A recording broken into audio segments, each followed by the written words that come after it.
Welcome to the CF Roundtable presents Understanding Social Security Disability Reviews and Retaining Disability Benefits.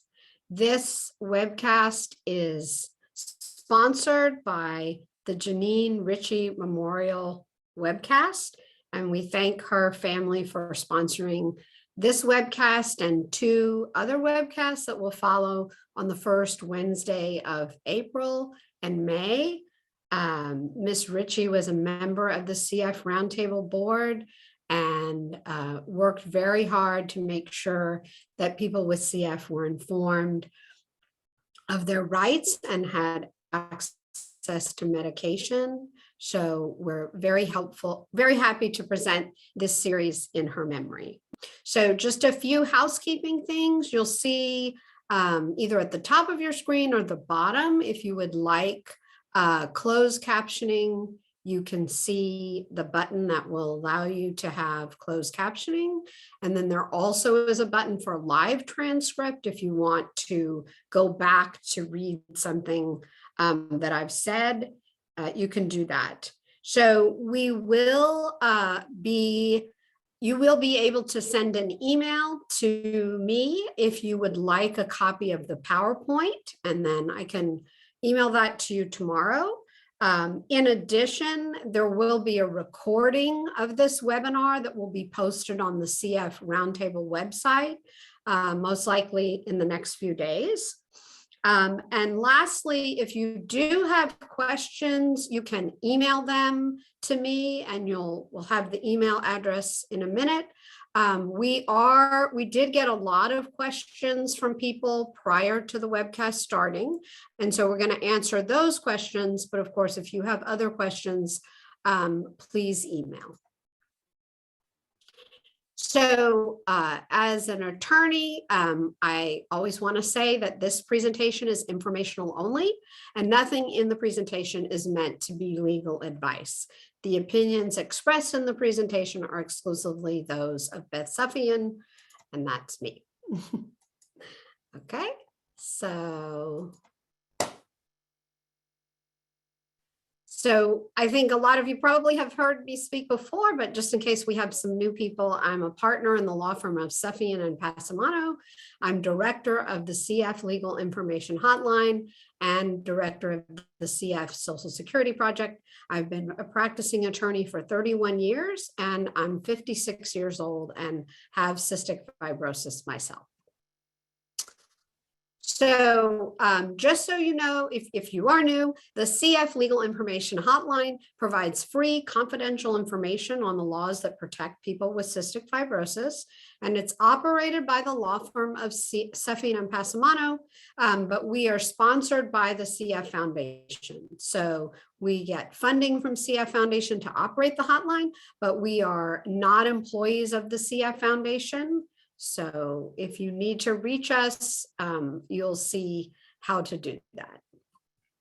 So we also run the CF Social Security Project, which allows us to provide representation at no cost to people with CF in an application for Social Security benefits or a continuing disability review. We can provide services to people with CF more than once. So if we helped someone 7 years ago and the person needs help now, we are able to help them again. And you can contact us directly. So you don't need a referral from your CF center. You don't need a referral from CF Foundation Compass. People can contact us directly. So again, this project is sponsored also by CF Foundation, but we are not employees of the CF Foundation. So how do you reach us? The best way to reach us is cflegal@sufianpassamano.com.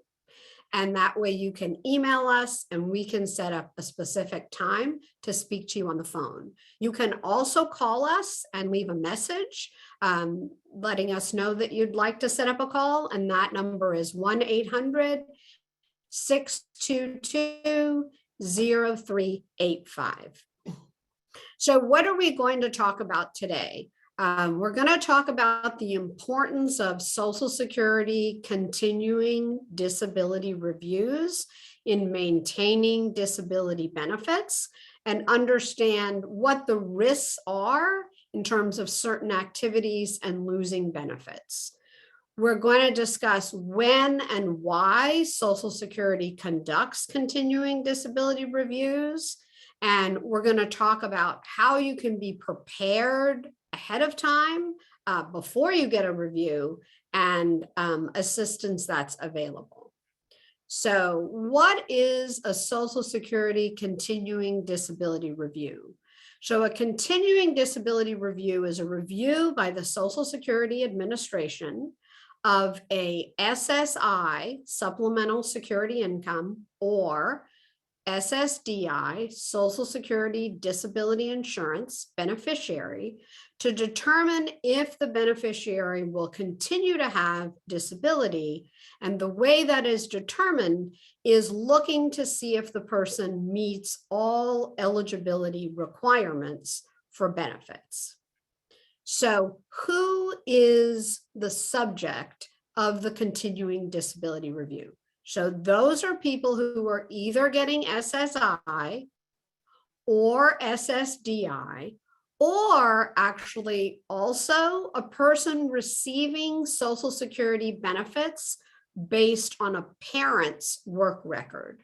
So once someone turns 18, if they have a parent who is retired, disabled, or deceased, and that's retired receiving Social Security retirement, then the person with CF who is meeting the eligibility criteria for Social Security can get a benefit based on their parent's work record.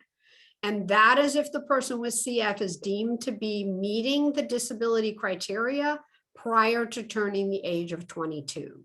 So that's a little known. A lot of people don't know you can get benefits that way, but there are quite a few people with CF that are getting a benefit based on their parents' Social Security record. And those people, once they are married, will lose that benefit. So that's really important. SSI and SSDI and Social Security based on a parent's record are different programs with different eligibility criteria and different sets of benefits. But the medical criteria is the same, no matter which program you are eligible for. So same medical criteria, but the non-medical criteria is different for each program. So why does the Social Security Administration conduct continuing medical reviews? So under the law, the regulations that set out the eligibility criteria for Social Security and how the program operates, those regulations say that Social Security should conduct a medical continuing disability review at certain times. And Social Security at any time is supposed to be making sure people meet the non-medical criteria for benefits. So generally for people who are adults, so over the age of 18, Social Security generally conducts a continuing disability review at least every 3 years. But for some medical conditions that Social Security expects will not improve, continuing disability reviews are usually conducted once every 5 to 7 years. So if Social Security receives information indicating that a beneficiary may no longer be disabled, then it can conduct a continuing disability review at any time. And the main way they would receive information that makes them think someone is no longer disabled is they see that someone is working and their work earnings are reported to Social Security by the employer, or the person is self-employed and at the end of the year files their taxes and shows that they have made a certain amount from work. And those are things right now that are triggering a lot of continuing disability reviews.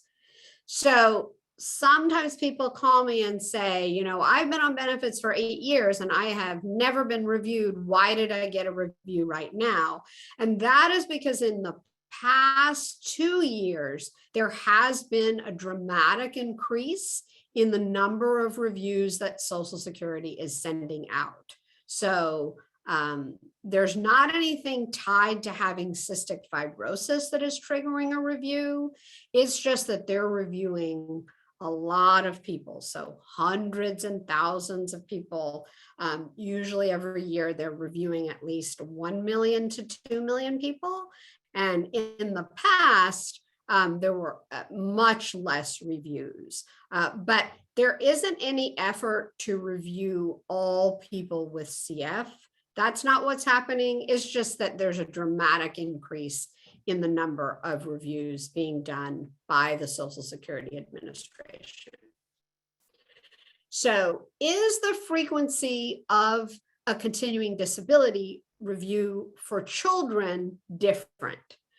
So generally, Social Security does try to do continuing disability reviews every 3 years, regardless of if they expect the child's health to improve or not.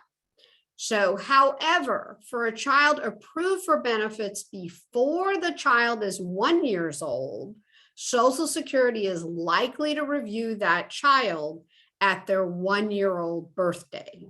So, especially if the child has been approved for low birth weight or failure to thrive as their approval reason, those children are usually reviewed again when they turn 1. In addition, once someone turns 18 years old, that person is under the Social Security rules, must be reviewed for benefit eligibility. So if you've been determined eligible for benefits prior to reaching 18, you will be reviewed before or near the time of your 18th birthday. If your state has a lot of people that are on benefits prior to turning 18, so child benefits, they may review you a few months after your 18th birthday.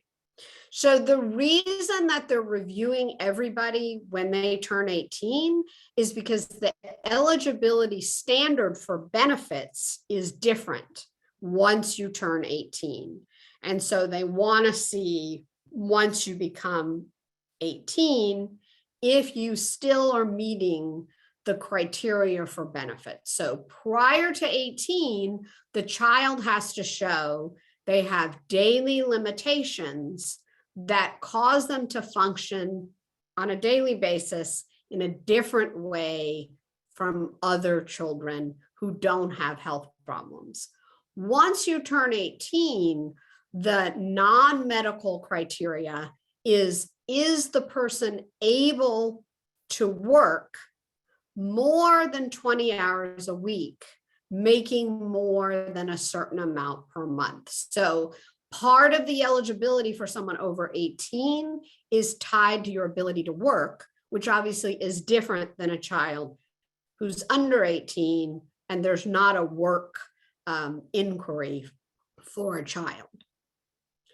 So it's really important, especially I know there's a lot of social workers and CF care team members listening.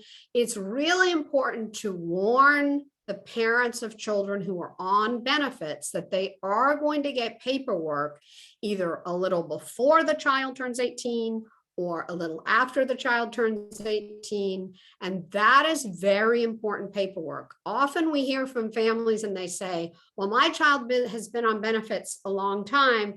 I threw that paperwork away. Clearly, he's still eligible. So warning people that they're going to get the paperwork and that it's important that they don't throw it away, I think is helpful.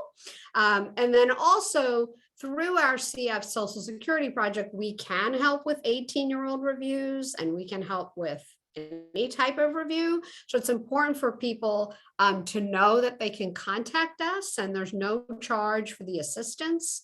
It is tricky to do a review on your own, and that's why the CF Foundation has generously provided funding for us to help with not only applications for benefits, but also with reviews. So we welcome anyone to contact us if they get review paperwork so that we can see if we can assist you.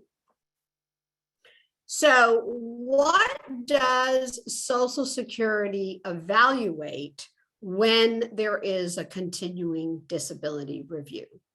So they are going to look at both, does the person still either meet the medical criteria for their medical condition? So do they meet the cystic fibrosis criteria?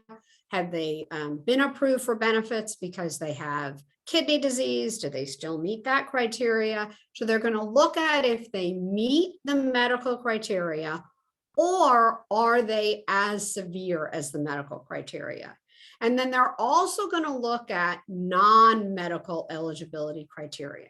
So for someone who is Social Security disability beneficiary, Social Security is going to evaluate if the person has worked more than the allowable, have they earned income from work activity more than the allowable, and what is their work history, as well as they will look at how much are they going to school. So are they working part-time and going to school part-time? Does that equal more than 20 hours? Because it's 20 hours total for work and school per week. And then for SSI beneficiaries, they're going to look at those same things: work history, substantial activity, school, other activities. But SSI is a program that also requires you have low income and low assets. So they will look at if you are below the income level, do you have too much assets? What are your resources? And SSI also looks at your household living arrangement. So this often kind of trips people up if they don't know that if they're living with someone and they're over 18 and they're not paying their share of rent and electricity and have enough money left over to pay for food, then Social Security gives them something called the household deduction. So they reduce the benefit that's paid if you're not paying your share of rent and electricity with enough money for food. So we do have new funding at the CF Social Security Project to help people with household deduction cases. And so I want to make that clear. That's a really confusing part of SSI for people. And so we're also happy on the legal information hotline to explain how the household deduction works. So sometimes people recently are getting notices from Social Security, and Social Security asks them about their living arrangements. So if a person is living in an apartment with a friend and the rent is $1,200, the person's responsibility would be $600. If the person tells Social Security they're only paying $300 in rent, then they're not paying their share of rent, which means they are going to get the household deduction, which is a 30% reduction of the SSI check. So work and earning limits are really important. And on the hotline every day, we talk to, I'd say, 25 to 40 people. And often there are callers who say they did not know that there was a limit on how much they could make from work activity. And then they find that they are notified by Social Security that their benefit is stopping because they have gone over the allowable amount. So again, for people who work at a CF center or people who are advocates in the community, and it's important to let people know that there is a maximum amount of income you can make from work per month, and there's a maximum number of hours you can work. So you'll see here that it's called, Social Security calls it substantial gainful activity. And the 2022 amount is $1,350 before taxes are taken out if you are not self-employed. So you're working for a company and they're paying you as an employee. That maximum is $1,350 per month. So if you're self-employed, the number is lower, and for 2022, it's $970 a month. So part-time work, according to Social Security, is less than 20 hours per week. And then, as I said before, if you're going to school, then, so not high school, but past high school, so college or graduate school, they're going to look at how many hours are you in class. If the class is online, how many hours are you in class online? And that number plus the amount of hours you're working cannot be more than 20 hours. So if you exceed that monthly income limit, then you are likely to be reviewed by Social Security to see if you are still eligible for benefits. So there is a possibility that Social Security could give you up to 9 months total while you're on benefits. So not every year, but total 9 months.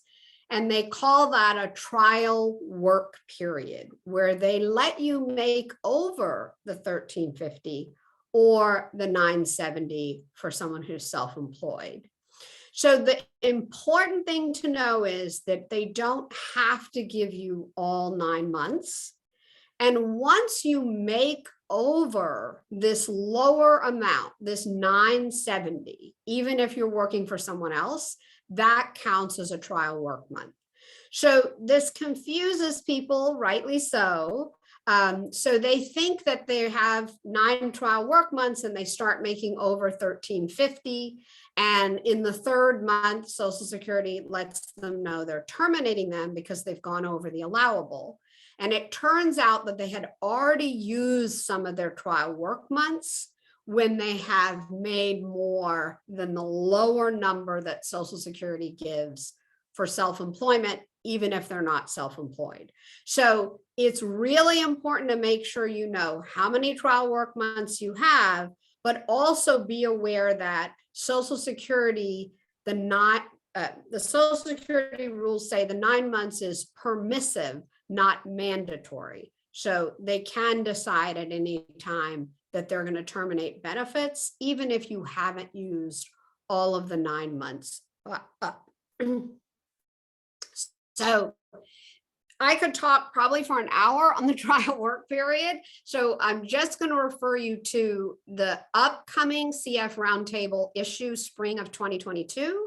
I will have a column that will only be talking about, well, it'll be talking about trial work period and other work programs. So look for that in a few months to be published. If you're not a subscriber to CF Roundtable, it's free, and it's cfroundtable.com.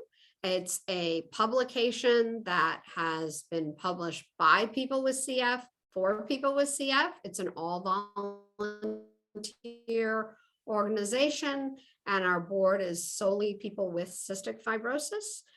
So if you're not familiar with it, I encourage you to go to cfroundtable.com and subscribe for free. And also, we're always looking for people with CF to contribute articles. So you'll be able to see how you can contribute an article as well.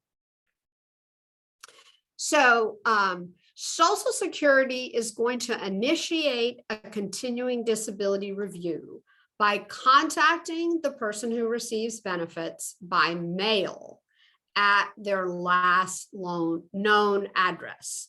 So if your address has changed, it is important to let Social Security know, because if they send a continuing disability review to an old address and you don't receive them and you don't respond, Social Security can terminate benefits. So you want to make sure if you've moved that Social Security has your correct address. So what documents come in the mail to let you know you're having a review? So if you are turning 18, it's going to say the forms will usually say 18-year-old review. Otherwise, you'll either get a 15-page form, which is SSA-454, which is a very detailed questionnaire about your condition, your treatment, your daily activities, and your limitations. So that's a really important form, and it can be tricky. So again, it is good to contact us to see if we can help you. And that form can be used to terminate your benefits. So sometimes people don't give that form the weight that they should. You know, it's a very important form, and it should be filled out in a way that conveys to Social Security why a person cannot work more than 20 hours a week and what their limitations are. There's a 2-page form they might send you, and that's SSA-455. And that doesn't look like a very complicated form. It says, have you worked in the past year? Has your doctor said he or she thinks you can work? And then tell us anything else you'd like us to know. And sometimes people write things in the section that says, tell us things you think we should know, that are not helpful and that could lead to either a termination or you get the 15-page form.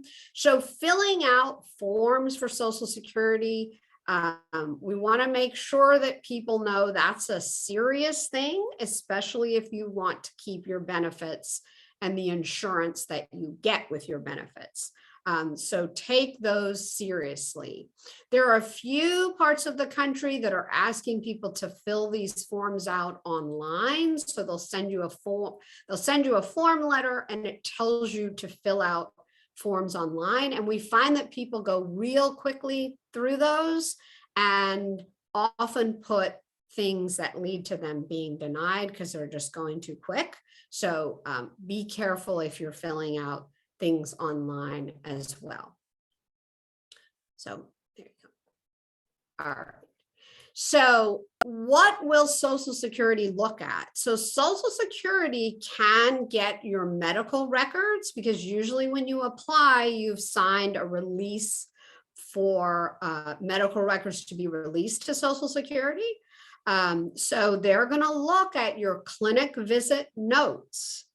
And those are really important pieces of evidence. So we always tell people on the hotline or people who are representing that the clinic visit notes are the most important, usually, piece of information that can be used in your favor. So when you go to a clinic visit, it's really important to discuss your limitations, your daily limitations, problems you're having with your health, because that's really good evidence of your inability to work more than that 20 hours a week and making more than the allowable. Evidence of daily treatments is really helpful. So not just a list of medicine, but how long does it take for you to do the treatments? So does it take 15 minutes for a certain medicine, 20 minutes for another? How long does it take for a sinus wash? Those kind of pieces of information are really helpful. So we find that most people don't want to talk a lot about their limitations in a clinic visit. And we encourage people to change that and change that aversion to talking about limitations when you're in your clinic visit. Of course, that helps the physician and the team to know what your problems are, but it also helps if you get a Social Security review. So they will also look at hospital discharge summaries, and they may look at other medical records, but the main thing they are usually looking at is clinic notes and hospital discharge summaries. All right. Other sources of information. So Social Security may collect information from third parties. That's usually after they've done the 15-page review and they want more information. They may send information to a family member. They are rarely sending forms to physicians, very, very rare. They used to do that a lot and they don't do that a lot now, but they could. If the child is under 18, they do often send the school paperwork.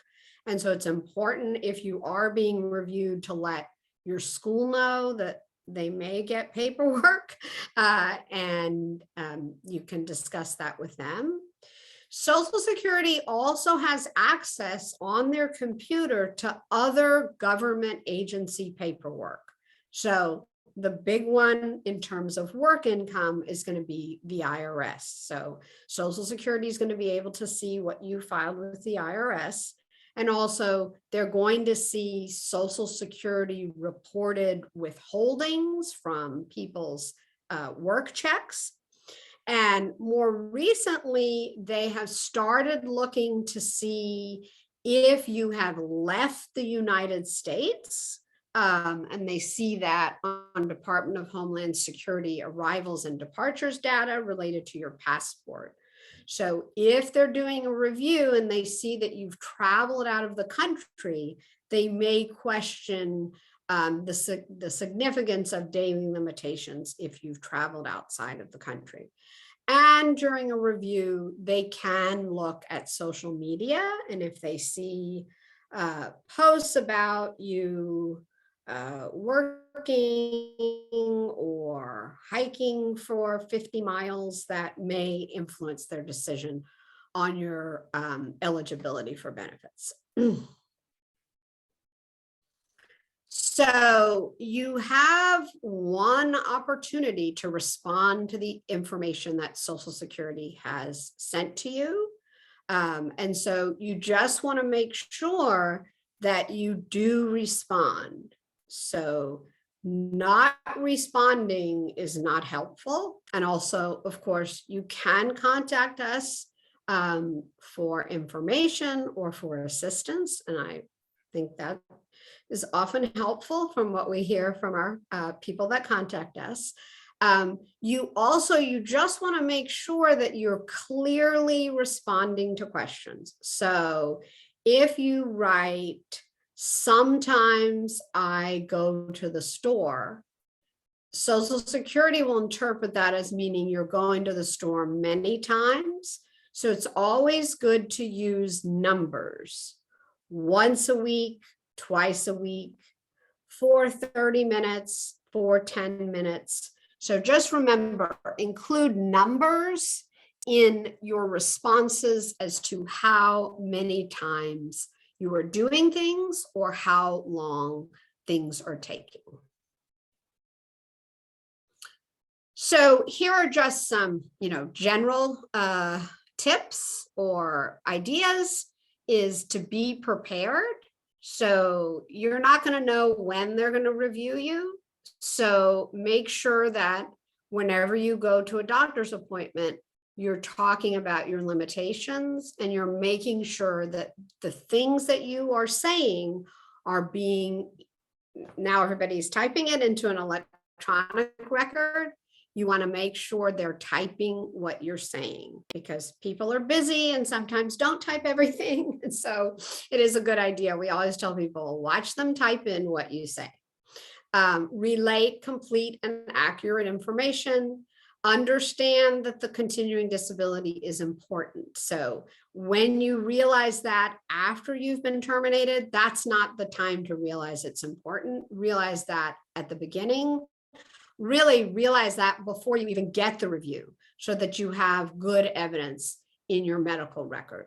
When you receive the forms, act on them, contact CF Legal to see if we can assist you. Tell your social worker that you have received forms, because they can assist you. Most social workers refer you to us, which is great, but I think it is good to let the social worker or someone on your team know that you've gotten forms and you're being reviewed. So why are CDRs, which is sort of the shorthand way to refer to continuing disability reviews, especially important now? So when the pandemic started in March 2020, Social Security stopped doing CDRs because everybody was, of course, frantic and there was a lot going on. And luckily, Social Security said, let's take 6 months and let's not issue any CDRs. So now that Social Security has resumed conducting CDRs, they do have some backlogs of people that were up on 3 years or 5 years and they were supposed to be reviewed. And so there are a lot of people receiving reviews right now. In addition, the Social Security Inspector General gave a report in November of 2021, and they estimated that $20 billion in payments were made and exceeded what people were due. And so the CDR is the mechanism that Social Security uses to determine if benefits are due. And so there was an increase in funding. You can see a lot of funding, 15% of the budget, which is $1.6 billion, dedicated to program integrity, which includes continuing and expanding reviews. So that's why there's lots of people with CF receiving reviews, not because there's a target of trying to review people with CF. Okay, so that's really important. So that brings us to the end of the webcast. I'm gonna answer a few questions, but I do want to make sure people know that we are going to continue this webcast series, and it's going to be the first Wednesday at noon again. The next one is preparing for attending college with CF. We're going to have a panel of people with CF who are either attending college or graduate school right now, or have recently completed college or graduate school. And we're going to hear what they suggest, and that should be very helpful and interesting. And then May 4th at noon Central Time, we're going to have 3 people with CF talking about coping strategies for living with CF, which I think will be great. You'll be able to go to cfroundtable.com to register.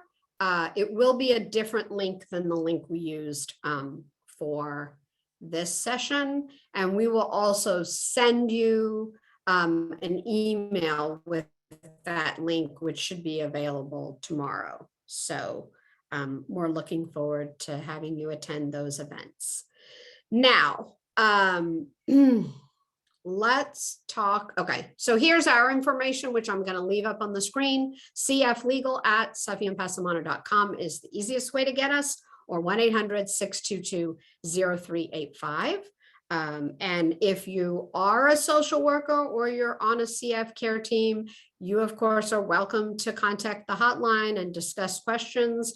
We also have some CF centers, and they would like to have the social worker or the nurse, sometimes the doctor, on the call with the person with CF. And as long as the person with CF wants that, that's fine. We can arrange those conference calls. And of course, your parents can call, your spouses can call, your significant others can call, whoever wants to call the hotline for information can do that. All right. So some questions that were submitted, we're just going to probably take just 5 minutes to go over questions. But of course, if you have specific questions or you want to set up time to talk, please email or leave us a voicemail. But email is best. Okay. So the first question was, is COVID risk an automatic qualifier for a person with CF on disability or SSI? So the answer is no. The person who was asking said that they are post-transplant and it is too great of a risk to their health to work. And they wanted to know if they got reviewed, would they be able to just say, because of COVID risk, I can't work?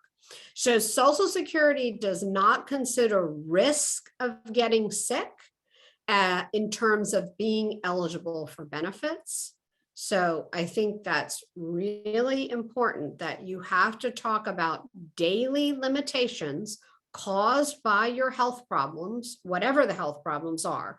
So if it's cystic fibrosis related, if it's mental health related, if it's related to arthritis or diabetes, whatever your condition is that's causing you to be unable to work more than 20 hours, that is what Social Security will consider. And COVID risk is not a consideration. So there you go. Okay.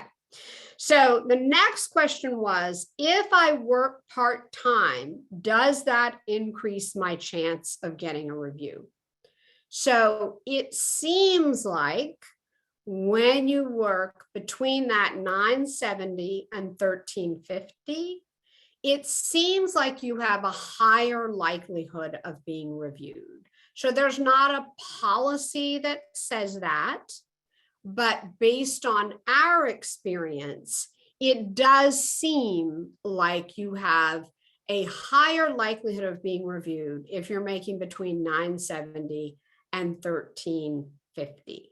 So that's not a guarantee you'll be reviewed, but based on our experience with calls from around the country, it seems like a higher likelihood. It seems like a much lower likelihood people are reviewed if they're not working at all, or if they're working under 970.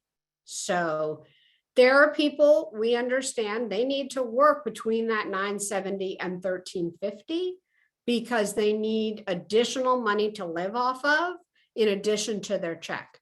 So I'm not saying you shouldn't work between 970 and 1350, but I think it's a good idea to make sure that your clinic notes will reflect limitations that you have, even though you are able to work that up to 20 hours a week. So that's what I think is important, is to make sure that your clinic notes are talking about how long it's taking to do your treatments, how long, do you come home from working 4 hours and sleep for 2 hours? Do you have trouble with memory? Do you have trouble completing tasks? All those kind of things are really important to have in your record, especially if you think you're at a higher likelihood of getting reviewed. The next question was, is it that I have to work less than 20 hours and be below the income cutoff for work, or is it only one? So it's both. It's you can't work more than 20 hours a week, and you can't go over the 1350 if you're working for someone else, or the 970 if you're self-employed. So it's both things. Okay. So the last question that we'll talk about is the ability to work and not get a benefit check, but keep the insurance that you have gotten with your benefits. So for SSI, you get Medicaid coverage, and for SSDI, you get Medicare coverage. So there's actually an article in the most recent issue of Roundtable, my column, is talking about a way to keep Medicaid even if you don't get the SSI check. And that is under a program called 1619B. So I refer you to cfroundtable.com to read that most recent article that gives you a lot of information about 1619B, which allows you to not get the SSI check, but keep the Medicaid with a much higher monthly work earnings amount than if you were just on regular Medicaid. So that's really helpful. And then in the upcoming spring 2022 column, there will be an article that's talking about trial work period and also talking about how you can try to continue Medicare even if you decide to work and lose your SSDI check. And that's something called continuing Medicare eligibility. So look for that article. And then if you have questions, obviously, let us know. But those are two important ways to keep the insurance, even though you may be working too much, and so you will lose the actual cash benefit. So thank you for listening. I hope everyone has a great week, and let us know if you have any questions. And thanks again to the Janine Ritchie family for sponsoring this webcast series.